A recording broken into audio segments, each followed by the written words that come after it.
Terus katanya punggung apa-apanya rasa sakit itu setelah itu ya? Iya. Nah, setelah itu nangis-nangis itu Kang Odeng, punggung saya tuh selama 2 tahun itu kerasa sakit. Dan anehnya dipijat kemanapun, ke dukun pijat, ya intinya dukun pijat yang profesional pun itu nggak ngaruh sama sekali Kang Odeng.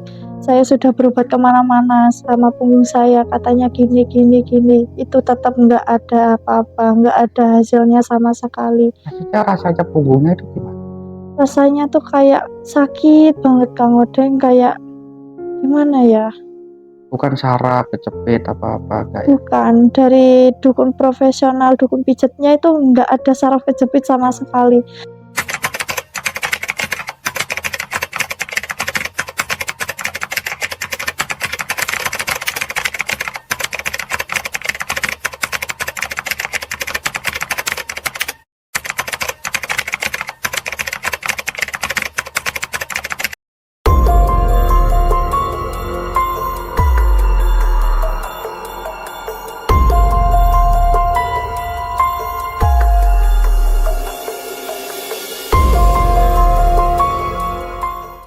Sobat Ekspedisi Kang Odeng. Pada kesempatan kali ini kita ditemani oleh seorang narasumber yang bernama Mbak Lala. Mbak Lala ini akan berkisah di mana Mbak Lala pernah sakit dan berobatlah kepada oknum yang mengaku paranormal. Mirisnya, naasnya, Mbak Lala ini malah. Kita sambut narasumber kita. Assalamualaikum Mbak Lala. Waalaikumsalam Kang Odeng. Gimana, sehat Mbak? Alhamdulillah sehat Kang. Alhamdulillah. Itu awal ceritanya gimana Mbak? Dan tahun berapa itu Mbak? Awal mula ceritanya itu gini Kang Odeng. Pada waktu saya awal sekolah SMA kelas 1, kan itu pas MOS ya Kang Odeng. Itu kan ada kayak perkumpulan cewek-cewek lah, kayak kita membuat satu perkumpulan cewek. Nah, di situ teman-teman saya tuh pada naksir sama satu cowok di satu kelas saya Kang Odeng. Nah, setelah itu cewek-cewek tersebut berlomba-lomba untuk mendapatkan satu cowok itu dengan taruhan siapa yang cepat dapetin dia itu dapat ayam geprek gitu kan. Nah, terus saya langsung menjawab, cowok kayak gitu aja kok direbutin, buat apa, kayak nggak ada cowok lain. Memang sih Kang Odeng orangnya tuh ganteng, cool, kayak cuek. Terus kayak saya tuh, ih kayak apa sih, kayak nggak ada cowok aja gitu kan Kang Odeng. Nah terus setelah itu berbincang-bincang lah mereka. Pada waktu selang beberapa hari, nah cowok itu nembak saya karena dia tahu kalau saya nggak suka sama dia Kang Odeng. Nah anehnya itu saya langsung terima dia Kang Odeng. Kan biasanya kalau saya tuh cowoknya pilih-pilih ya Kang Odeng. Minimal 3 bulan lah biar pendekatannya gimana. Nah sama cowok itu anehnya itu sekali tembak langsung saya mau. Dan dalam hubungan itu Kang Odeng, saya tuh nggak pernah kayak diperhatiin, kayak dicariin nggak pernah. Cuman dibiarin tok. Semakin lama tuh kayak semakin gini ya Kang Odeng. Ini anak ini macarin saya tapi kok nggak pernah romantis, nggak pernah harmonis, nggak pernah kayak tanya gini gitu, diajak keluar juga nggak mau. Nah saya kan sangat nggak suka sama cowok yang cuek ya Kang Odeng. Nah, terus terang saya minta putus. Setelah 3 bulan itu saya minta putus Kang Odeng. Saya kan putusnya bulan 12 ya. Istirahat 1 bulan, baru masuk bulan kedua, bulan Februari Kang Odeng. Itu saya tuh kayak nyari-nyari dia. Semakin nyari-nyari, semakin lama kok semakin bertambah kayak menggebu-gebu gitu Kang Odeng. Terus saya tetap cuek, saya nggak peduli tetapan, nggak mau nyari. Akhirnya saya pendem Kang Odeng. Suatu ketika teman-temannya itu cerita sama saya, bilangnya gini, Mbak, sampean itu dicariin loh sama si ini gitu. Padahal si cowokku itu nggak pernah nyari saya, Kang Odeng. Terus kan kayak teman-temannya tuh ngasih informasi tentang dia. Cowokmu tuh sebenarnya sayang banget loh sama kamu, cuman kamu itu jadi bahan perebutan cowok-cowok di satu sekolahan. Makanya dia menghindar. Terus saya juga mikir gini, Kang Odeng, kalau memang dia cinta sama saya, sayang sama saya, kenapa kok dia nggak pernah merhatiin saya, nyari-nyari saya, kayak bingung gimana-gimana. Kalau saya nggak ada kabar pun dia nggak mau ngabarin gitu loh, Kang Odeng. Jadi semuanya itu harus saya dulu. Setelah itu, teman-teman itu kan pada berebutan ya, Kang Odeng. Nah, pada saat itu saya tuh selalu setiap malam itu nangis aja. Anehnya, saya tuh pagi, siang, sore tuh kayak biasa-biasa aja perasaan saya, Kang Odeng. Pas waktu jam 10 malam baru saya nangis setiap harinya. Kalau memang saya nggak kena guna-guna, kenapa kok bisa setiap jam 10 malam baru nangis? Kenapa kok nggak pagi, sore, atau siang? Gitu. Semakin lama semakin saya rasain kok semakin menggebu-gebu. Saya cari tahu wes tentang dia ke teman-temannya. Saya cari di mana, nggak pernah ngabarin. Kenapa? Apa karena ada salah tak gimana? Apa karena teman-temannya suka sama saya? Saya kan juga kurang tahu ya, Kang Odeng. Saya tetap cari informasi. Setelah dapat informasi, ternyata dia nggak suka kalau teman-temannya itu memperebutkan saya. Nah, setelah itu saya juga dapat informasi dari salah satu temannya, kalau temannya bilang dia itu guna-guna saya biar saya tuh nggak jatuh cinta sama yang lain. Waktu itu masih kelas 1 SMA ya? Iya, waktu kelas 1 SMA. Nah, setelah itu dia kan kayak tetap nggak peduli ya, Kang Odeng. Sampai saya rasain sekitar 2 tahunan, pada waktu kelas 3 SMA, saya itu semakin gak wajar.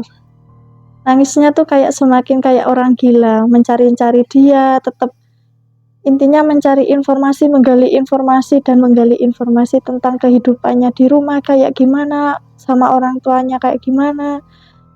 Terus habis itu kayak mencari-cari dia tuh kenapa kok semakin lama semakin menghindar, nggak pernah ada kabar. Diajak ketemu juga susah, Kang Odeng. Pas waktu kelas 3 SMA itu, setiap diajak ketemu itu dia selalu nggak mau, selalu menolak, katanya nggak punya uang. Saya kan kalau uang ada ya, Kang Odeng, maksudnya itu setiap diajak ketemu kayak mau makan gini-gini, itu setiap kali diajak kayak ngedate lah, itu nggak mau, nggak pernah mau. Kan waktu sekolah pasti ketemu ya? Iya, setiap hari itu ketemu, Kang Odeng. Cuman itu anehnya, pada waktu saat sekolah itu dia nggak pernah nyamperin saya, sama sekali nggak pernah. Kayak gimana ya, ketemu-ketemu biasa aja. Sapa-sapaan juga enggak, pegangan tangan juga enggak. Itu pun, Kang Odeng, itu pegangan tangan itu karena salah satu urgent aja. Urgentnya itu pada waktu itu kontak sepeda saya tuh hilang, Kang Odeng. Saya minta tolong ke cowok saya, minta tolong anterin cari kontak. Ya pada waktu itu aja tangan saya tuh dipegang, cuman 1 kali itu tok, nggak pernah lagi. Jadi itu kayak intinya tuh aneh. Dia sayang sama saya, suka sama saya, tetapi diajak ngedate, ketemu gitu nggak pernah mau. Sulit banget buat diajak ketemu, buat diajak komunikasi, buat diajak sharing itu sangat sulit, Kang Odeng. Itu kenapa ya? Kenapa katanya Mbak Lala ini selama 2 tahun ini katanya nangis terus ya setiap malam? Itu Iya, rasanya gimana, Mbak? kalau Pas itu rasanya waktu kelas 1 sampai kelas 3 ya? iya, kelas 1 sampai kelas 3. Nah, mulai nangisnya itu pertengahan kelas 1 sampai kelas 3 lulus. Itu rasanya gimana, Mbak? Kalau rasanya itu sendiri ya, Kang Odeng, kayak kita tuh gelisah. Gelisah kayak misal nih, dia nggak pernah ada kabar, nggak pernah nyariin. Kita tuh kayak nyariin terus, kayak menggebu-gebu, saya harus bisa kayak dapat kabar dia gimana caranya. Saya selalu ngubungin telepon, chat, spam telepon, itu nggak pernah ditanggepin, Kang Odeng. Kayak saya tuh ya, nggak pernah lihat mukanya gitu. Padahal setiap hari ketemu.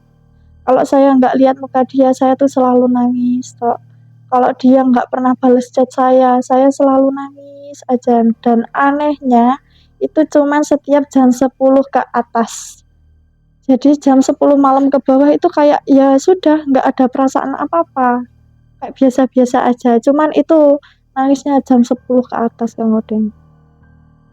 Terus katanya punggung apa-apanya rasa sakit itu setelah itu ya? Iya. Nah, setelah itu nangis-nangis itu Kang Odeng, punggung saya tuh selama 2 tahun itu kerasa sakit. Dan anehnya dipijat kemanapun, ke dukun pijat, ya intinya dukun pijat yang profesional pun itu nggak ngaruh sama sekali Kang Odeng.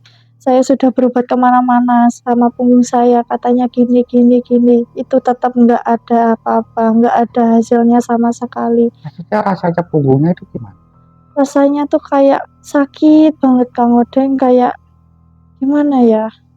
Bukan saraf, kejepit apa-apa kayak Bukan, dari dukun profesional, dukun pijatnya itu nggak ada saraf kejepit sama sekali. Tetapi kayak gimana ya Kang? Sakit banget. berarti kejadian itu setelah sampean itu memutuskan cowoknya ya? Iya, Merasa gelisah, kayak merasa. kangen itu setelah Mbak Lala ini memutuskan cowoknya itu ya? Iya, setelah saya memutuskan cowoknya. Soalnya saya kan nggak suka banget ya sama orang cuek, apalagi orang yang kayak gimana ya Kang Odeng, nggak pernah perhatian sama saya, nggak pernah romantis, kayak intinya nggak pernah ngertiin saya, apalagi egois. Saya kan orangnya karakternya itu nggak bisa kalau dikasarin, dibentak itu paling nggak bisa.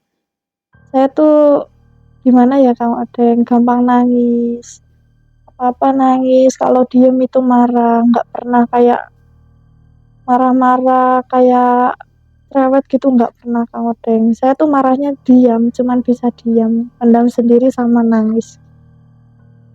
Terus kok bisa sampai dicabuli oknum dukun itu gimana itu? Nah, pada waktu itu Kang Odeng, kan saya punya teman sekelas ya, teman sekelas bestie saya lah. Saya tuh main-main ke rumahnya Kang Odeng.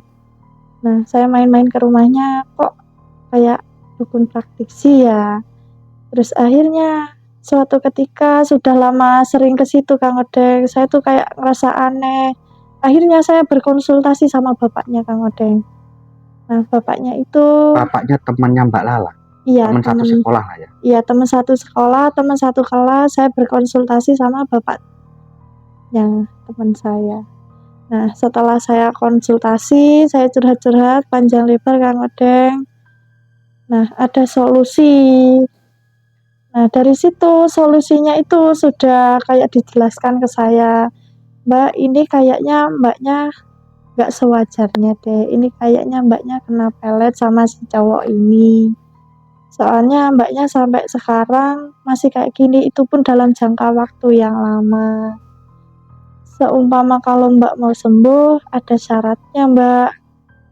Mbak harus tinggal di sini, terus nanti sama persyaratannya itu Mbak nanti kayak ya makan kembang, minum air, ya intinya kayak nanti mandi kembang juga intinya. Nanti saya jelasin pas waktu prakteknya aja gitu bilangnya Kang Odeng. Setelah itu saya pulang lah dari situ Kang Odeng. Setelah konsultasi saya pulang ke rumah bapak saya. Terus saya curhat ke bapak saya, Pak ini ada bapaknya teman saya satu sekolah, satu kelas ini orangnya kayaknya praktisi deh Pak. Coba kita konsul ke sana. Ayolah Pak ke sana. Siapa tahu dia bisa ngobatin saya Pak. Soalnya selama 2 tahun ini saya tuh selalu ngerasa sakit, kayak ngerasa gelisah. Rasanya tuh kayak nggak karu-karuan Kang Udeng sama si cowok itu. Sedangkan setiap harinya, setiap jam 10 malam ke atas itu saya selalu nangis sampai jam 2, jam 3. Itu pun nggak berhenti sama sekali.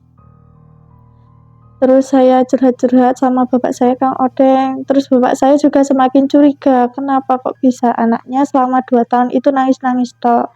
Sebenarnya bapak saya sendiri sudah mencarikan dukun praktisi Kang Odeng, kayak mencari obat ke kiai, ke paranormal juga sudah, tetapi tetap nggak ada hasilnya sama sekali Kang Odeng. Dari situ malamnya saya sama bapak saya ke rumahnya teman saya itu tadi Kang Odeng. Setelah di rumah teman saya, akhirnya mereka berbincang-bincang gimana enaknya, gimana solusinya. Terus mereka sepakat, dari situ mereka sepakat untuk saya tinggal di rumahnya teman saya. Dan waktu itu pas hari puasa Kang Odeng. Gitu. Ramadan ya. Ya, puasa Ramadan. Terus gimana Mbak di situ? Dari situ setelah saya datang ke rumahnya teman saya, ya saya minggu-minggu pertama, kedua itu kayak biasa-biasa aja, kayak sewajarnya Di lah. sana ngapain aja? 1 minggu, 2 minggu itu? 1 minggu, 2 minggu itu saya kayak diruqyah gitu Kang Odeng. Tapi itu ruqyahnya sekitar jam 12 malaman. Kalau nggak jam 12 malam itu nggak bisa.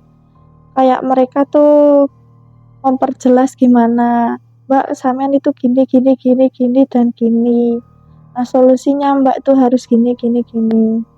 Nah pada waktu itu Kang Odeng setelah 2 mingguan, semakin lama kok semakin nggak sewajarnya ya Kang. Dia tuh semakin lama semakin mintanya tuh yang nggak karu-karuan Kang Odeng.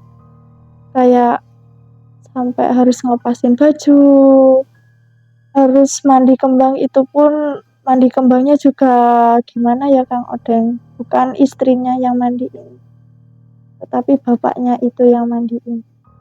Dan itu pun harus nggak pakai baju sama sekali, nggak ada kain sama sekali, harus setiap jam 12 malam. Itu berapa kali?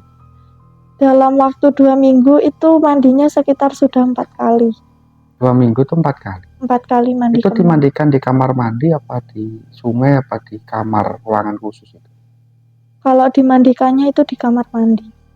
Pakai gentong gitu Kang Odeng. Saya kan bawa jarik juga, saya suruh pakai jarik. Nah terus saya tuh kayak diritualin gitu loh Kang Odeng. Sampai ada menyan, bunga 7 rupa, terus ada juga ayam cemani gitu Kang Odeng. Nggak tahu buat apa, saya juga kurang paham. Nah itu ritualnya di dekat sumur Kang Odeng, anehnya. Terus habis itu gimana Mbak? Habis itu dalam pas waktu malam Jumat Legi itu jam 12 malam kalau nggak salah Kang Odeng. Itu saya kan tidur sama teman saya, sesampingan lah. Saya dibangunin sama ibunya teman saya.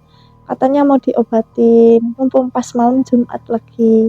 Setelah itu saya bangun ya Kang Odeng, disuruh ke ruang tamu. Yang bangunin ibunya temennya ya? Iya, ibunya temennya itu bangunin saya, suruh mbak bangun, dipanggil bapak suruh ke ruang tamu gitu.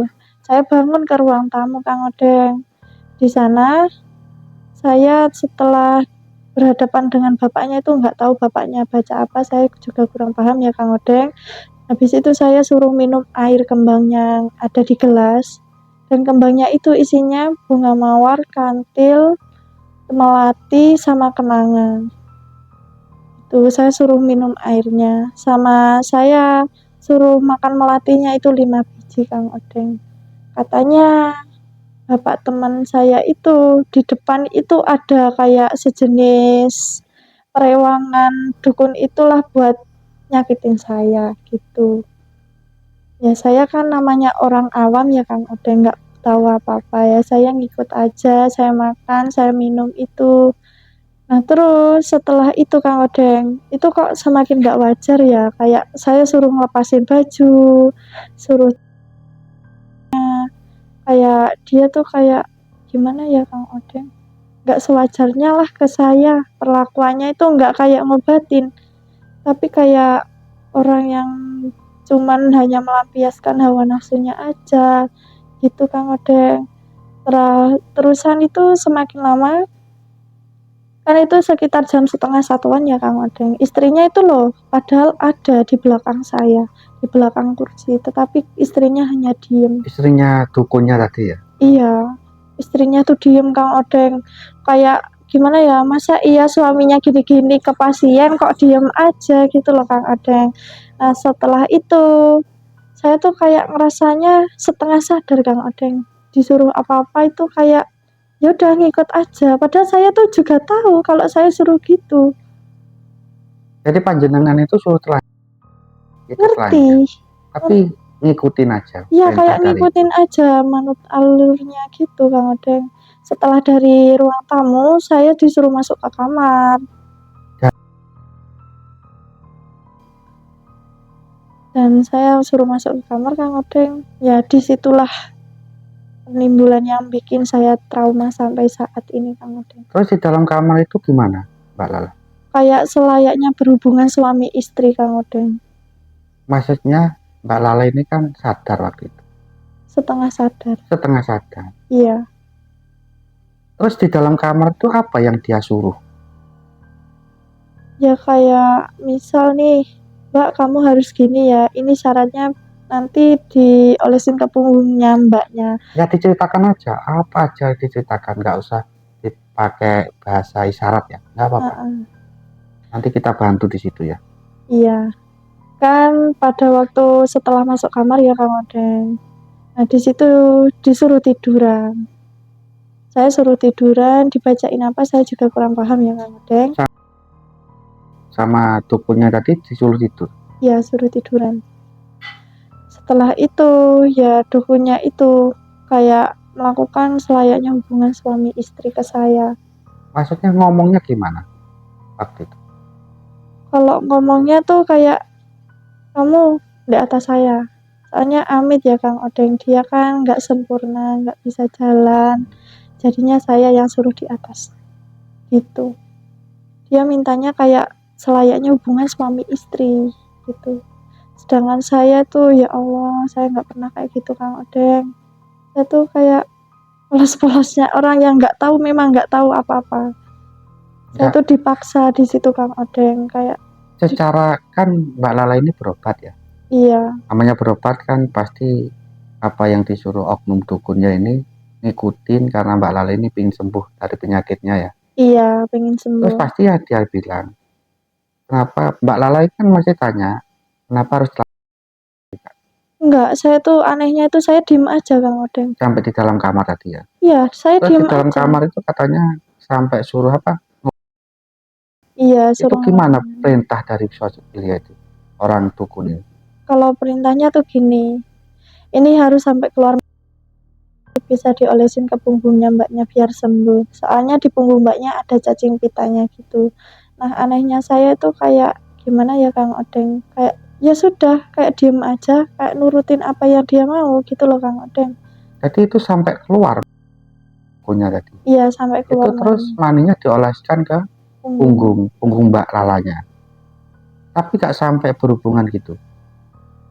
Maksudnya dia minta tetap berhubungan ya? Iya, dia minta tetap berhubungan, tetapi saya nggak bisa Kang Odeng. Soalnya saya pada waktu itu ya dipaksa-paksa wes. Masukin aja mbak, masukin aja. Itu saya sampai nangis. Terus bapaknya itu bilang, jangan berisik nanti temenmu itu kebangun gitu. Anaknya si dukun tadi ya? Iya, anaknya itu. Temennya Mbak Lala tadi ya? Iya. Itu posisinya itu si dukunnya itu berarti di bawah ya? Iya di bawah. Mbak Lalanya di atas. Di atasnya. Ini sama-sama apa gimana? Telanjang bulat semua. Telanjang bulat. Terus Mbak Lala suruh masukin alat vital lah ya? Iya, alat vital. Kemaluannya ya? Tetapi waktu itu Mbak Lala tetap ngikutin ya? Dengan perintah beliau itu? Saya tuh anehnya tetap ngikutin perintahnya dia, sedangkan perintahnya itu yang nggak sewajarnya. Tapi saya cuman ya diem. Tapi Mbak Lala nggak bisa menentang dari perintah itu? Nggak bisa sama sekali Kang Odeng. Cuma bisa menangis ya? Iya menangis. Tapi menentang enggak, saya nggak mau, ini nggak bisa ya? Nggak bisa. Tapi tetap akal kecerdasan kita masih fungsi waktu itu ya? Iya masih fungsi. Sebenarnya saya nggak mau, tetapi saya nggak bisa ngomong. Nggak bisa mengungkapkan enggak gitu, nggak bisa ya? Nggak bisa. Sampailah itu terjadi. Sampai itu terjadi. Terus habis itu gimana Mbak? Habis sama dukun yang laki nih? Habis itu gantian sama istrinya. Istrinya masuk dalam kamar itu juga? Enggak, saya disuruh keluar dulu. Sambil terus? Saya suruh ganti jarik. Pakai jarik. Pakai jarik. Terus ganti kamar ke kamar depan. Kalau itu kan kamar tengah ya Kang Odeng, saya suruh ke kamar depan. Nah, saya diritualin di situ Kang Odeng. Kayak ada bunga, ada menyan juga ada doa. Habis itu ibunya itu kayak minta ciuman gitu loh Kang Odeng. Istrinya si dukun tadi minta ciuman. Iya, Nah, terus setelah minta ciuman itu ludahnya itu disuruh nelen. berarti ludahnya Mbak Lala itu diludahin lah ya. Saya diludahin lalu disuruh nelen ludahnya Nah, si istrinya. terus Nah, anehnya itu Kang Odeng, setelah saya nelen ludahnya itu ya, punggung saya tuh kayak merinding, mulai bawah langsung atas itu merinding Kang Odeng. Nah, saya tuh ngerasa nggak semakin wajar ya, kayak aneh gitu Kang Odeng. Saya niatnya itu loh berobat, nggak kayak gini. Saya juga nggak mau kayak gini Kang Odeng. Soalnya juga saya loh dari anak yang baik-baik, kayak nggak pernah ngelakuin yang kayak gitulah Kang Odeng. Saya tuh kayak sebenarnya tuh sadar, saya tuh nangis, tapi saya tuh nggak bisa kayak ngomong gitu loh Kang Odeng. Kayak rasanya tuh ada yang ketahan gitu. Kayak saya mau nolak itu nggak bisa. Padahal hati saya itu saya nggak mau kayak gini, tapi saya tuh nggak bisa ngomong Kang Odeng. Gitu. terus habis itu gimana Mbak? Mbaknya pulang ke rumah apa gimana itu? Nah, setelah malamnya itu Kang Odeng, setelah ibunya ritualin saya suruh mandi.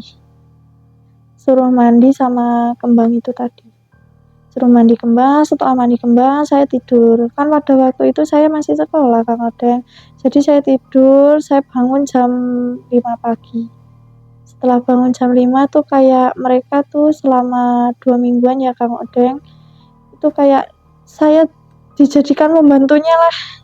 Saya disuruh apa-apa gini gitu Kang Odeng. Di rumahnya itu ya. Iya, di rumahnya itu tuh kayak saya tuh disuruh-suruh, Mbak bantuin ini, Mbak bantuin ini gitu. Setelah 3 hari Kang Odeng, saya baru cerita sama anaknya. Temannya Mbak dalam Iya, sekolahan itu ya. saya baru mau cerita ke temennya. Nah terus habis itu soalnya saya sudah nggak kuat Kang Odeng, saya cuman bisanya nangis. Terus anaknya itu juga sering nanya ke saya, kenapa sih Mbak Lala kok kayak gini? Biasanya loh Mbak Lala nggak pendiam kayak gini Mbak Lala. Coba ceritain, mungkin Mbak Lala ada masalah tak gini gitu.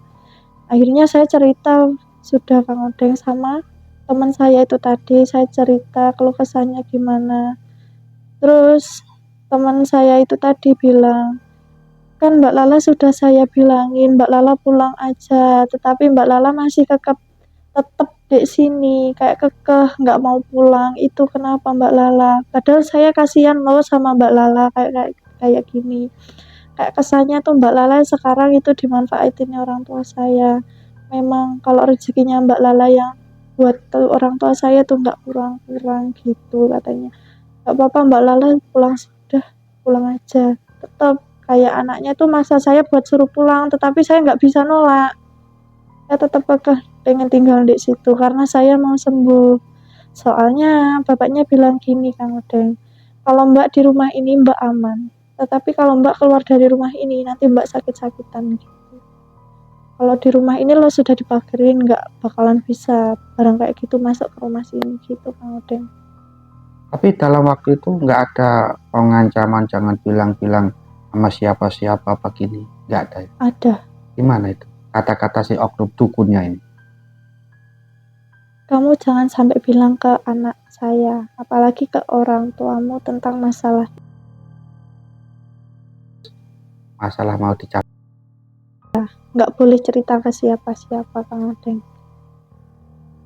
Ya saya nggak bisa lah Kang Odeng, namanya anak ya pasti curhatnya ke orang tua lah. Nah dari situ kan pas waktu itu malam Jumat juga, suatu ketika si dukun itu sama istrinya itu dipanggil orang Kang Odeng, dijemput di rumah. Setelah mereka keluar, anaknya itu nyuruh saya buat pulang Kang Odeng, suruh nelponin orang tua saya. Saya tetap kekeh mau tinggal di situ Kang Odeng, tetapi anaknya itu maksa saya suruh pulang. Alhasil yang nelpon orang tua saya itu teman saya itu Kang Odeng. Suruh pulang, terus saya bilang orang tua saya nggak bisa jemput. Saya anterin kalau memang nggak bisa jemput. Saya kasihan sama kamu, cepet pulang dari sini gitu Kang Odeng. Nah, alhasil orang tua saya bisa dihubungi Kang Odeng, saya dijemput orang tua saya beres-beresin semua perabotan saya yang ada di situ. Kayak Sebetulnya baju. Mbak Lale temennya ini ngerti ya kegiatannya bapak sama ibunya itu ya. Sudah menyimpan tahu ya. Tahu, Ya. Cuma dia sebagai anak aja kayak menghargai nggak bisa gitu. berbuat apa-apa ya. Iya, nggak bisa berbuat apa-apa. Terus itu kan kejadiannya Mbak Lala masih SMA kelas 3 ya. Iya, kelas 3. Sekarang Mbak Lala usia berapa? Sekarang saya usia 20 berjalan Kang Odeng. 20 berjalan. Berarti kejadian itu ada setahun yang lalu Mbak? Ada sekitar 1,5 tahun. 1,5 tahun lah ya. Hampir 2 tahunan lah Kang Tapi Odeng. pernah cerita pada orang tua apa soal masalah ini? Belum pernah?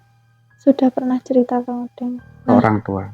Terus tanggapan orang tua? Tanggapan orang tua, ya wis nggak apa-apa, cari obat yang lain aja. Kalau masalah dukun itu suatu saat nanti ada balasannya sendiri. Tapi gak pernah melaporkan ke polisi apa gimana? Gak waktu ini. Pas waktu kejadian itu. Tapi orang tua nggak pernah bertindak ya? Soalnya orang tua saya nggak berani Kang Odeng. Takut lah ya. Takut. Karena paranormal ini bahasanya kondang lah ya. Iya, kondang. Saktinya itu kondang lah ya. Saktinya kondang. Kayak orang tua saya tuh takutnya nanti efeknya ke saya, ke keluarga saya gitu Kang Odeng. Makanya orang tua saya tuh hanya bisa nerima, hanya bisa diam. Ya gini Mbak Lala ya. Mbak Lala mau kita podcast ya. Demi mengisahkan kisah Mbak Lala ya. Iya. Tapi kita sebagai praktisi juga geram sama oknum gitu Mbak Lala. Nanti kalau Mbak Lala, tadi kan kita sudah berbincang panjang Mbak Lala. Nanti tetap kita bantu. Kita datangin oknum itu. Yang penting Mbak Lala siap ya. Siap. Kita ya. Dan nanti kita tata dulu. Terus yang penting Mbak Lala nanti di sana cerita apa adanya. Kita tekan. Seandainya dia tidak mengaku, tapi tetap ada temannya Mbak Lala tadi ya. Iya, yang menjadi saksinya. Nanti itu lawan saya Mbak. Jadi nanti kita bawa sarana ke hukum apa kita beresin sendiri di situ Mbak Lala ya. Iya, baik. Yang penting semua yang dia lakukan harus menerima akibatnya. Karena bagi saya itu bukan oknum, bukan paranormal, bukan niat menolong, melampiaskan hawa nafsu aja. Terus gelinya pikiran saya itu gini Mbak Lala. Gimana Kang? Berarti itu satu keluarga tahu semua. Tahu semua. Istrinya tahu. Berarti kan bukan Mbak Lala aja berarti. Iya. Pasien-pasien yang lain mungkin digitukan juga. Banyak Kang Odeng. Mbak Lala tahu dari mana? Bilang banyak. Anaknya sendiri. Anaknya sendiri pernah cerita. Ya, kayak pernah ada pasien. Cuman kan kayak dia nggak tahu sejelas-jelasnya. Ya dia tahu karena ibunya itu nggak sengaja keceplosan gitu Kang Odeng. Ngomong nggak gitu ya. Sebetulnya pas waktu sharing-sharing gitu ya. Sebetulnya ibunya juga melihat kegiatannya si oknum tadi ya. Tapi nggak berani mungkin ya. Apa ini sama-sama arahnya ke situ ya?